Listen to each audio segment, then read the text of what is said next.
আজকে 15 প্রো ম্যাক্সের দুইটা ইউনিট আসছে, এটা হচ্ছে ন্যাচারাল টাইটেনিয়াম বক্স সহ, এইটাও বক্স সহ। দুইটা ফোনের ডিটেলসটা দিব। এই কিছুক্ষণ আগে এক্সচেঞ্জ করছি বা এখনও এক্সচেঞ্জ চলতেছে, এটা রিসেট হয়েছে। এটা দেই, এটা হচ্ছে natural titanium Singapore variant 256GB fresh unit, কোনো ধরনের কোনো স্ক্র্যাচ বা ডেন্ট নাই। অনেকে এক্সচেঞ্জের ফোন কিনতে চান, এটা অবশ্যই নেবেন। আইফোন 17 নিয়ে গেছেন, এই ফোনটা এক্সচেঞ্জ করে 15 প্রো ম্যাক্সটা এক্সচেঞ্জ করে। তো এটা আমি ব্যাটারি হেলথটা দেখাবো আপনাদের, অবশ্যই। হ্যাঁ, 88% আছে, জুন 24 অ্যাক্টিভ করা, একেবারে ফ্রেশ। অনেকে একবারে হাতের ফ্রেশ ফোন ইউজ করতে চান, এটা দিবেন। 100% অথেন্টিক ওয়াটার রেজিস্ট্যান্ট আছে, বক্স আছে সাথে। আরও একটা ইউনিট, এটা American variant 256GB, natural titanium 256GB আর কি। ব্যাটারি হেলথ রয়েছে 87%, 87%।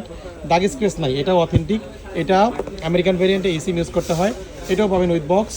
যারা হচ্ছে 15 প্রো ম্যাক্স কিনতে চাচ্ছিলেন, অবশ্যই এই দুইটা ইউনিটের মধ্যে যে কোনো একটা নেবেন। ওকে।